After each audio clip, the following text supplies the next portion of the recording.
Did it look like this car was driving itself? Well, guess what? I was in it, and it wasn't. But the reality of the situation is there are actually cars on the road that are self-driven right now. And I'm not talking just like a little bit here and there. I'm talking like will get you from point A to point B with no one in the driver's seat. And that's what I want to talk about today.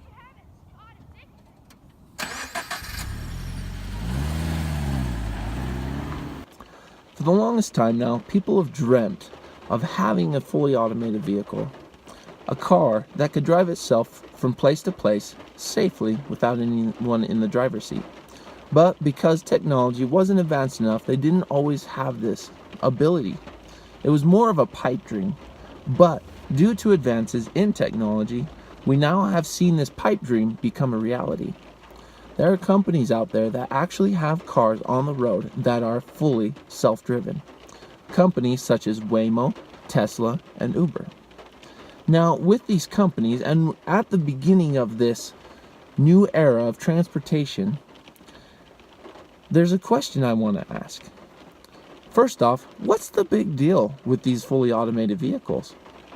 Well, to answer that question, I want to bring up a statistic. According to the National Highway Institution, 90% of vehicle crashes are caused by human error. People that are texting and driving, or they don't look in their mirror before a lane change. Now, building a car that can drive itself and have sensors that can see in every single direction, they will eliminate distractions such as that. They will eliminate the human error out of driving. And according to, as Waymo puts it, build the safest driver out there. Now, my other question, and the most important one, is with this new technology and all their claims that they have to this being the safest driver, is this car really going to be as safe as they say? Now, to really get into it, I want to actually look at the history of fully automated vehicles. Back in the 70s, Japan started to make automated features in their cars. And that trend eventually worked its way over to the United States, where we saw such things as cruise control. And over the years, we've seen other things such as lane checking to where you don't drift out of your lane, and such things as cars that will park themselves. But never anything fully automated. And like I said before, that was always a pipe dream until 2004. In 2004, an agency of the government decided, in order to build a self-driving vehicle for the military to use, they decided to create what they called the Grand Challenge.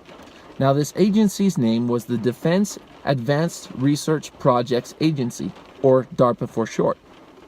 And as I said, they developed a race called the Grand Challenge, which changed everything drastically and actually laid the foundation for fully automated vehicles that we now have on the road. Let's take a look.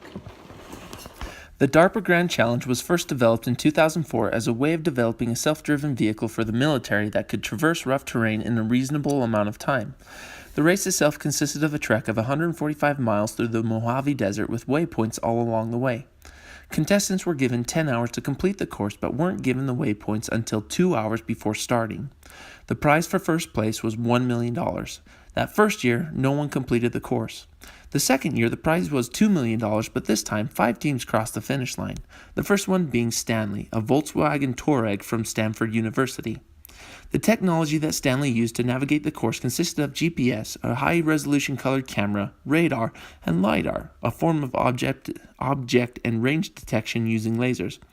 All of this information was collected by a computer and then put together to form an image of the world around the vehicle. The computer then used electronic signals and actuators to control the pedals, steering wheel, and shifter levers. The same technology that was used to navigate Stanley is the exact same technology found in a lot of the new self-driven cars today, such as Waymo. For more information, visit Waymo to learn all about it.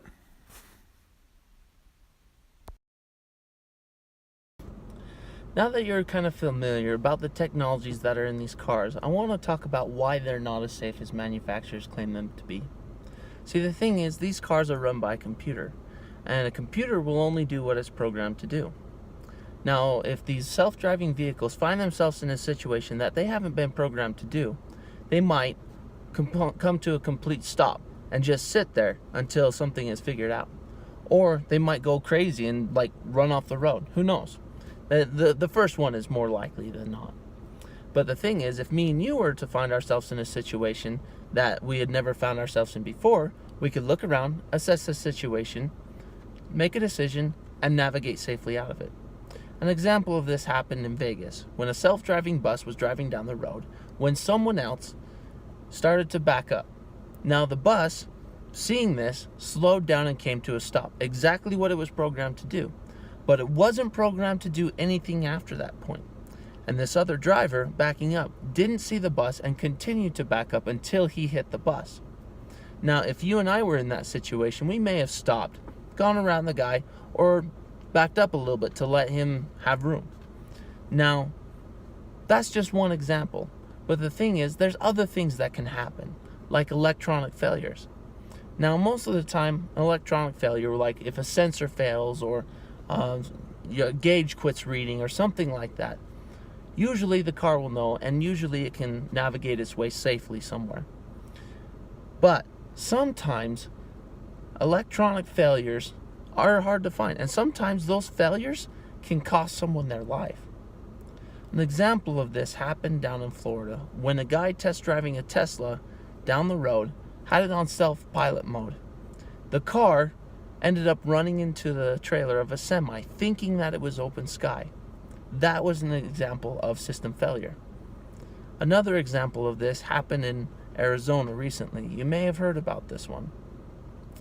But an Uber car was on a test drive at night when a pedestrian walking across the road, not in a crosswalk, was struck by the Uber car and killed. Now, the Uber car had been designed to notice anything coming out in front of him, in front of the vehicle, but it failed to sense this person. No one knows exactly why it failed to sense this person, but it happened. The thing is, right now we're really moving into the future. There are so many unknowns with this topic. Who knows what can happen? There's so many cool things and so many cool possibilities, but the thing is, there's so many things that could go wrong, and people can get hurt by that. Right now, there's not any legislation in place protecting the people on the street. So what needs to happen is that all public testing of these vehicles needs to stop until these manufacturers can hone in and perfect their technology so this kind of stuff does not happen again. In that time, legislation needs to be passed protecting the people that are both pedestrians and people that are riding in these cars. I'm excited to see what the future holds. There's a lot of potential with this stuff. But the thing is, we need to be careful as we move forward as well.